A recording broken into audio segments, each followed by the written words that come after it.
Hey guys, what's going on? I think I'm gonna create a prerequisite that people have to pass like Physics 1 before they can become a member of Vet Titans. That way we can just separate who's who real quick. And the basic tests that we're gonna give everybody, you could solve it in one problem, whether or not people have the slightest fucking clue what they're talking about. Because see, so many of you are articulate, but you're not communicating reality. So it's like idiots who don't understand the language of the universe. The language of the universe is physics. So it's idiots who don't understand the language of the universe trying to describe reality, and they're very articulate and perfect linguists about describing bullshit, which makes them liars. So I'm well aware that Justin at Horsepower Obsessed wouldn't get in this group, and Brink of Speed, Rick Conti. There's no way that these guys understand a very simple principle. How many of you know how to calculate the ultimate force and the angle at which that ultimate force occurs on a tire, on a front tire when it's going around a turn? I'll give you a hint. It's called the Pythagorean theorem. How many of you know how to use the Pythagorean theorem to calculate what the ultimate force is on a front tire when it's going around the turn? If you know, you know. If you don't, you don't. So let's try this. And if you don't get it, I don't give a fuck. I will block you so fucking fast if you want to argue with me on this. You'll be fucking gone. You'll never read another Vet Titans fucking post again. Here's your front wheel. You're driving this way. When you turn, okay, perpendicular to your tire angle is the lateral force on your tire. That's the car wants to continue to go straight with momentum and inertia, but the angle of the tire, the friction, is what's going to start to turn the tire.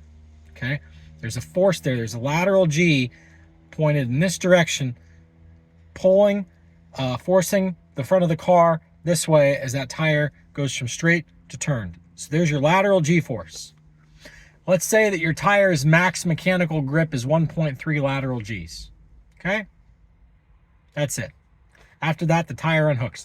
So it doesn't matter what you tell the tire to do with the steering, doesn't matter what you tell the tire to do with the brakes, anything beyond 1.3 lateral Gs, and the tire gives up and starts sliding, and now you, instead of getting 1.3 lateral Gs worth of brake force, you get like 0.5 lateral Gs of brake force. Because why? Because only the back tires are still connected. The front tires are no longer connected. So it's only the back tires stopping the car. Okay? The front tires are providing a little bit of friction because as they're sliding, they're creating a friction, but it's nothing like what it was before they started sliding and liquefying. So how do we calculate to make sure that we never go over that 1.3 lateral Gs? Or excuse me, 1.3 total Gs. That could be 1.3 Gs in the lateral direction, like acceleration, if you have an E-ray, or stopping force, whether it's an E-ray or a two-wheel drive C8, when you hit the brakes, it's a stopping force, 1.3. And for those of you like, nah, Brandon, the new Corvette zr1x, it goes from 180 miles per hour down to 120 at 1.9 lateral G. That's because it has aerodynamic downforce assisting it. So now the mechanical grip has increased. It's like an Indy car up at those speeds. That's why they make sure that they mention those speeds and not down low, because you have to have the extra downforce. So don't abandon me, you stupid fucks. Stick on topic. We're keeping this real simple. 1.3 is all you got, because that's really all you got most of the time. Okay? How do you calculate to know if you've exceeded 1.3 lateral G, 1.3 total G of force to where the tire unhooks? How do you do it? How do you use the Pythagorean theorem to figure it out? A tire has two axes which are always 90 degrees of each other. The travel axis and the lateral pull axis on the front tire. So the travel axis is the way that the front tire is pointed down the road. The lateral axis is perpendicular to the travel axis. That's a right angle. Let's say that you are turning and you're turning 1.2 lateral G. Do you still have grip? Yep, you're okay. Right? So you're turning 1.2 lateral G. You're still below 1.3, so you're fine. The tire's still hooked up. Your car's still going around the turn. Now let's say that while you're pulling 1.2 lateral G, you add 0.5 lateral G of brake force. So you got your 1.2 over here, which you have to square. Pardon me, I don't have a calculator with me. What's that come out to be? 1.44 maybe? I don't know. But anyway, and then you got your 0.5 lateral G, which again, you got to square that.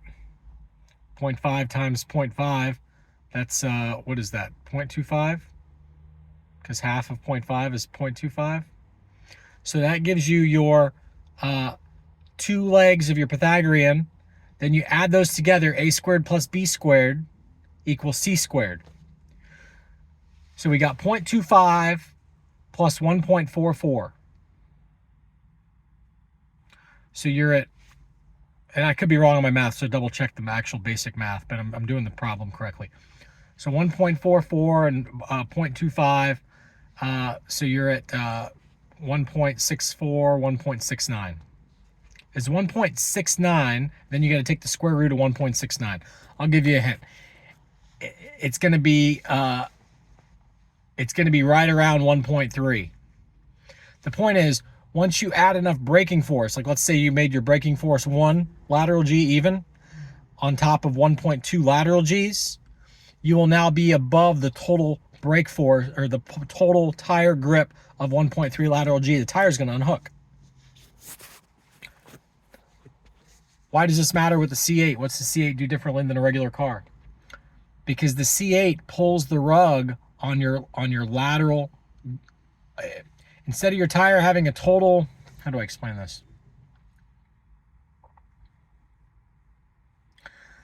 When the C8 locks up the ediff, it makes it so that lateral Gs become too much. The front tires unhook. Okay? So when those front tires unhook, like 1.2 lateral G, let's say before 1.3 lateral G was enough, now 1.2 lateral G or even 1.1 lateral G unhook the front tires because the ediff's so locked up. It's fighting the car turning. It's prohibiting the front tires from doing their job. It's harder for them to do their job. The car is fighting it. The ediff is fighting it. That locked rear axle makes the car want to go straight instead of go around the turn. It causes the front tires to unhook easier. Okay?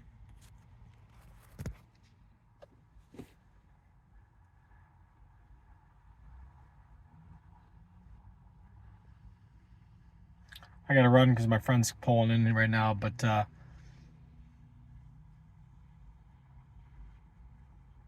if you guys don't understand that stuff, I mean, you shouldn't even be in the Vet Titans group. If you're not willing to learn and you just want to argue bullshit with me all day and articulate your fucking bullshit because you don't understand how the world really works, get the fuck out of here. I don't have time for you. So yeah, people are going to die because of you fucks. Nah, this is the greatest car because it's my car. My car's the greatest car. I've got the bestest one. I'm not stupid. I'm got the best one there ever was. Do you guys understand that without the ediff program there to interfere, the lateral Gs of what your front tires can pull is always consistent? Assuming you don't run into ice, but assuming you're on a paved track, that your car doesn't backstab you. It doesn't magically fucking change in the blink of an eye, because it literally, faster than you can blink your eyes, that ediff can lock out. And it does. So instead of you guys understand that the mechanical diff is a solution so you don't get backstabbed, you guys all just want to keep arguing. Chet, the guy who argued with me a minute ago in the last video that I showed, I don't think the ediff has anything to do with it. Chet, you're going to be fucking blocked in a second because people's lives are on the line and I don't have time for your bullshit. I don't care what the fuck you think, you mindless piece of shit.